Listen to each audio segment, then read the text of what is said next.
Bit of leftover roast chicken, few sad looking veggies at the back of the crisp bar. You know, I don't want to be throwing this sort of stuff away because, you know, with a little bit of thought, a little bit of care can really become something delicious. I'm calling this recycling, you know, kind of like recycling, but using little bits and pieces from the fridge to turn them into a delicious meal, give them a second life really. For today's recycling effort, we're going to do a creamy chicken and vegetable pie. So it's quite simple really. We've got these bits and pieces in the fridge, we've got some Pampas pastry in the freezer. We're just going to bring them together and create a delicious meal. I've made a sauce out of some milk that was getting close to its use by date, and that's just thickened with a little bit of butter and flour, so all common household ingredients. To give it a little edge, I've used all the little odds and ends of cheese from the fridge. I've just shredded the chicken from the frame. So we're just going to run the knife through this, nothing too particular, really nice and easy. Just like that's fine. And we're going to throw that straight into our white sauce. We're just going to stir that through.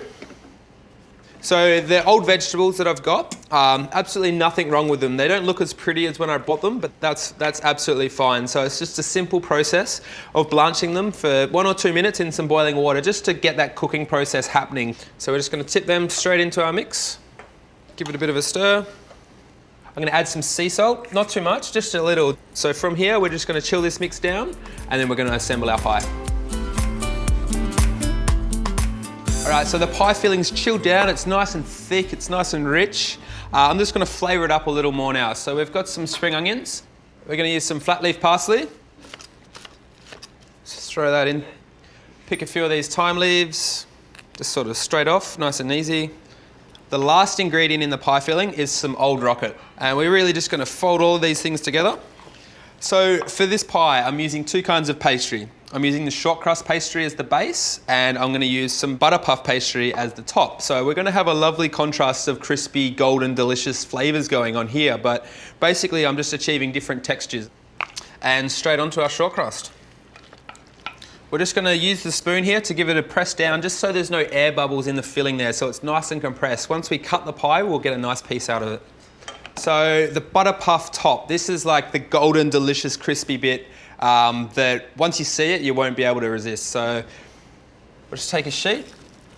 And so the pastry is a little larger than the dish, so I'm just going to trim off just a little edge piece and just straight on the top. And then just using the fork, we're just going to join these 2 pastries together.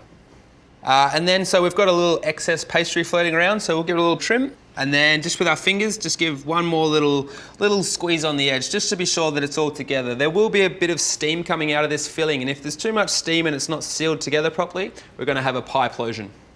Give it a bit of a press down, make sure there's no air under that first layer. And then with the fork, we're just going to give a nice press. Again, just to release a bit of that steam from the fillings. And then we've got an egg that we've just beaten up, the whole egg and white. Give it a mix and a nice, generous coating. This is just going to give that really lovely golden shine on the top of the pie. And then on the top, we're going to put some nigella seeds, but you could use sesame seeds, you could use sunflower seeds, whatever you like. Again, keeping in the idea of using what you have around, not going out to shop for these ingredients. Generous sprinkle on the top. So we're going to throw this pie in. I've had the oven preheating at 180 degrees. It's going to take 30 to 40 minutes. We want to achieve a lovely golden crisp top, but it's important that it does get 30 minutes, otherwise the filling will still be cold.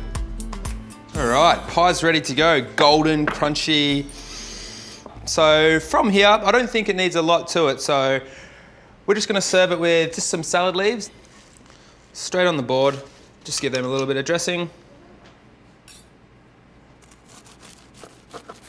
I really like the sort of share food element of just putting that in the middle of the table, cutting it up, passing it around. It engages conversation, it gets everyone talking whilst having a delicious meal.